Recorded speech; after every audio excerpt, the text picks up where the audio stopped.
नमस्कार। लोकसभा के चुनाव खत्म हो गए हैं, जैसा कि आप सबको पता है, और इसके परिणाम भी आ चुके हैं। राजस्थान के 5 विधायक सांसद बन गए हैं और राजस्थान की 5 सीटें अब खाली हो गई है, क्योंकि उन विधायकों ने इस्तीफा दे दिया है, सांसद पद बार ग्रहण कर लिया है।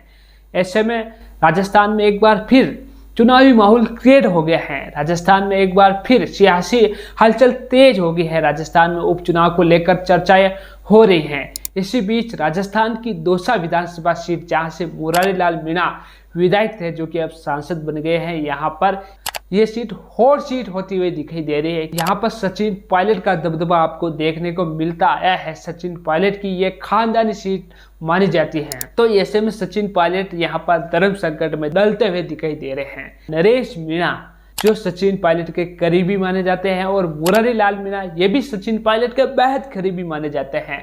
जिस प्रकार लोकसभा चुनाव में नरेश मीणा ने लोकसभा का चुनाव लड़ने के लिए नामांकन दाखिल किया था दौसा से, तो सचिन पायलट की समझाइश के बाद नरेश मीणा ने अपना नामांकन वापस ले लिया था। और नरेश मीणा और सचिन पायलट के बीच कुछ बात हुई थी, वो बात अभी तक सामने नहीं आई, उस बात का अभी तक कोई खुलासा नहीं हुआ। लेकिन जिस प्रकार नरेश मीणा के जो समर्थक है वो कहते हैं कि सचिन पायलट ने नरेश मीणा से वादा किया था कि मैं तुझे दौसा से उपचुनाव का टिकट। अब उपचुनाव को लेकर मुरारी लाल मीणा अपने परिवार में से ही किसी को टिकट देने की सोच रहे हैं, अपनी बेटी या अपनी पत्नी में से, दोनों में से टिकट देने की सोच रहे हैं। लेकिन जिस प्रकार सचिन पायलट ने अगर नरेश मीणा से वादा किया है, तो सचिन पायलट तो नरेश मीणा को टिकट देंगे ही देंगे, क्योंकि सचिन पायलट ने अगर वादा किया तो अगर जो बात हुई, जो डील हुई, उसको तो पूरा करना पड़ेगा।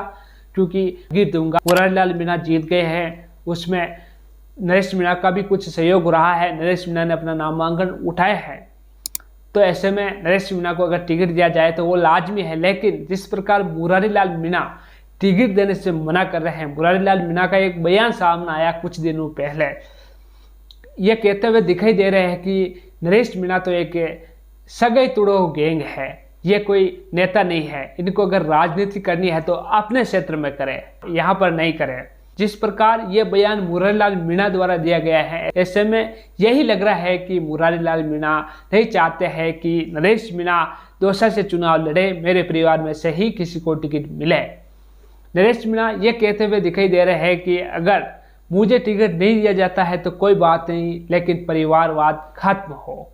तो यहाँ पर सचिन पायलट धर्म संकट में डलते हुए दिखाई दे रहे हैं, क्योंकि नरेश मीणा और मुरारी लाल मीणा आमने सामने होते हुए दिखाई दे रहे हैं।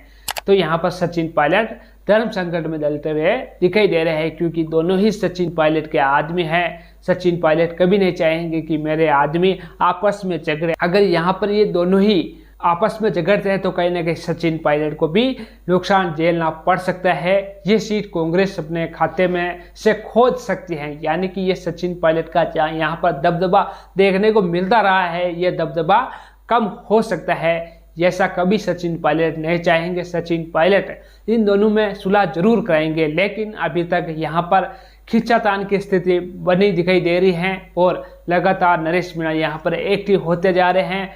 तो अगर ऐसे ही चलता रहा तो अगर नरेश मीणा को अगर टिकट नहीं भी दिया जाता है तो नरेश मीणा निर्दलीय के रूप में यहाँ पर चुनाव लड़ सकते हैं। पिछली बार लोकसभा चुनाव में तो सचिन पायलट के समझाइश के बाद जिन्होंने अपना नामांकन वापस ले लिया, लेकिन अब सचिन पायलट भी इनको नहीं रोक पाएंगे। नरेश मीणा एक बयान ये भी देते हुए नजर आए हैं कि मेरा सामना पायलट साहब से ना हो, सचिन पायलट से ना हो। मैं कभी नहीं चाहूँगा कि मेरा सामना सचिन पायलट से हो। सचिन पायलट मेरे आदरणीय हैं और रहेंगे। जिस प्रकार नरेश मीणा ने ये बयान दिया, तो नरेश मीणा इस ओर इशारा कर रहे हैं कि अगर मुझे पार्टी टिकट नहीं देती है तो सचिन पायलट मुझे ना रोके, मेरे सामने मुरारी लाल मीणा या किसी अन्य के लिए प्रचार करने ना आए, ऐसा कुछ संकेत देते हुए दिखाई दे रहे हैं। तो साथियों, अगर मुरारी लाल मीणा और नरेश मीणा चुनाव लड़ते हैं, मुरारी लाल मीणा के परिवार में से या फिर नरेश मीणा चुनाव लड़ते हैं, तो यहाँ पर कांग्रेस का पूरा समीकरण बिगड़ता हुआ दिखाई दे रहा है। कांग्रेस की ये सीट अपने हाथों से निकल जाएगी, भारतीय जनता पार्टी के खाते में ये सीट जा सकती है। तो ऐसे में भारतीय जनता पार्टी भी इसका फायदा ही उठाना चाहेगी। इसमें सचिन पायलट क्या करते हैं ये देखना अब ये रहता है सचिन पायलट का क्या कदम होता है? सचिन, पायलट इन दोनों में सुलह करा पाएंगे या फिर नहीं? कमेंट सेक्शन में जरूर लिखें। और आपने अभी तक हमारा चैनल सब्सक्राइब नहीं किया तो जल्द ही सब्सक्राइब कर दें, बेल आइकन को दबा दें, इस वीडियो को ज़्यादा से ज़्यादा शेयर करें। धन्यवाद।